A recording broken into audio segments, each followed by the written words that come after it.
You've got 60 years to put yourself together, and God only knows what you could become. And that message is so much more, it's so funny because it's such an attack, but it's so positive because there's faith there in the potential that makes up the person rather than the miserable actuality that happens to be manifesting itself at the moment.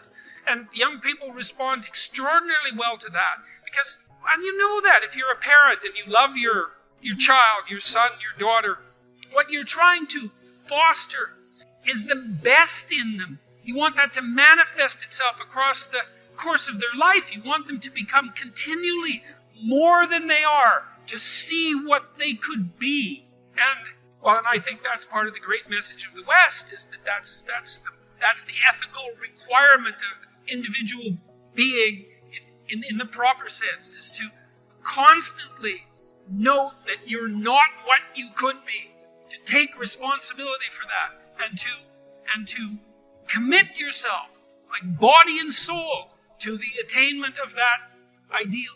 One day I began to realize how I was growing as a leader and the change that was happening within me. And I stopped asking the question, how long will it take? And I started asking the question, how far can I go? And everything changed that day. I realized that you can set goals and have 5-year goals, whatever. But I changed from a goal mindset to a growth mindset. And the fact that if I would be intentional in the areas of growth that would have the return and would fit who I was, that I could really be successful and help a lot of people. And that was a kind of a shift for me.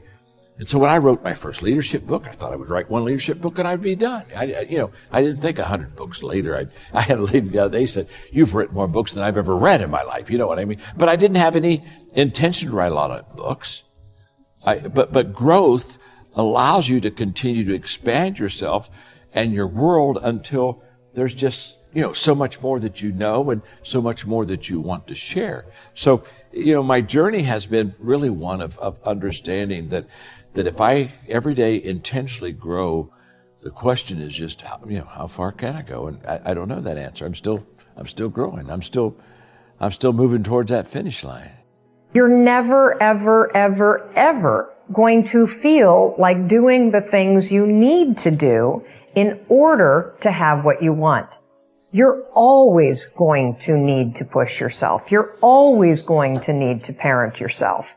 It's the only way to prepare yourself. It's just studying. And the more you're prepared, the easier your time is. The more you care, the more you prepare.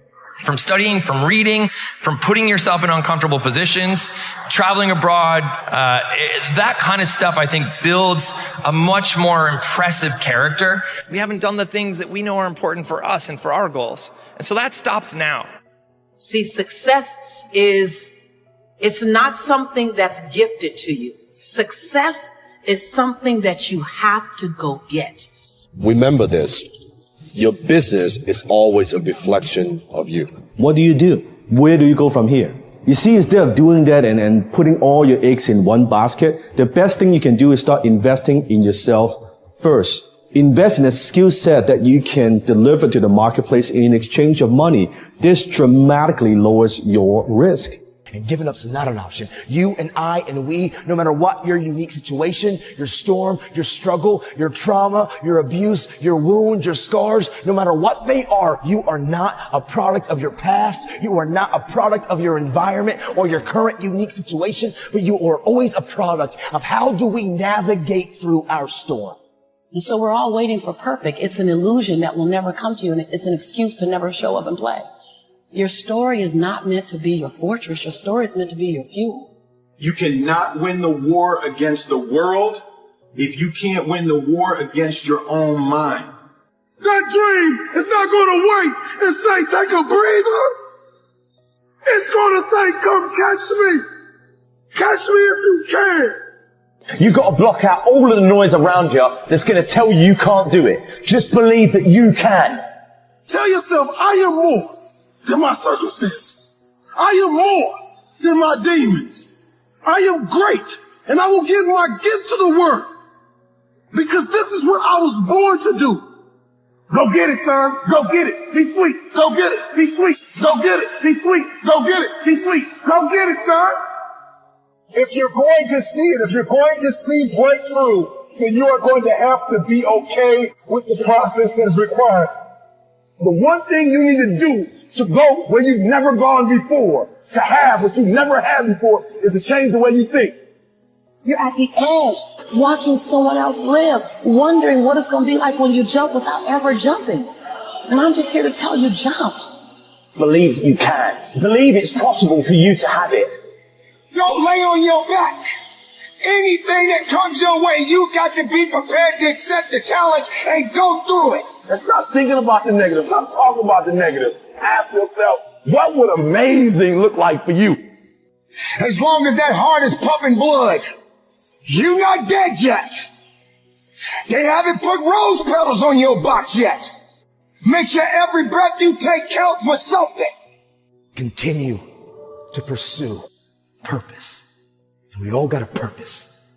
Every one of you in this room, we're born to not just exist, but to experience life. Every one of you in this room, you were born to leave your fingerprints on history. 9 years ago, man, I did this, and I would encourage some of you too. I took a piece of paper and I wrote down my dreams and my goals, and I slapped it on a bathroom mirror. And every single day I would wake up and I would look at it. And I said, every choice that I make, every decision that I make, I'm going to bounce it off. Is that going to help my dream become real, or is it going to help destroy my dream? And if the choices that I'm making are helping my dream, that's the choice for me. But if the choices we're making are destroying our dreams, that's not the choice for you. You have to learn to become mission, goal, dream oriented, and not in the moment impulsive oriented. It's like when you look in a rear view mirror. When you look in the rear view mirror, the words read, things in the mirror are closer than they appear. And I need every one of you young men and young ladies to understand that your dreams and your goals, they're right there in front of you. They are closer than you can imagine or even think about or dream. They're right there. I don't care if you're the 7th grader up to the senior right now. What you want to become and what you want to achieve, it's right there. Things in the mirror are closer than they appear. And the doctor, the teacher, the scientist, the cardiologist, the cosmetologist, the athlete, the entertainer, the musician, whatever it is that you want to become, it's right there in front of you. But the choices and the decisions that we make are going to matter. And we've got to stop letting the opinions of people that don't really value you and what they think about you hold you back from breaking free and running at this thing with everything that you've got, man. Because the dreams, all of those things, they're right there in front of you.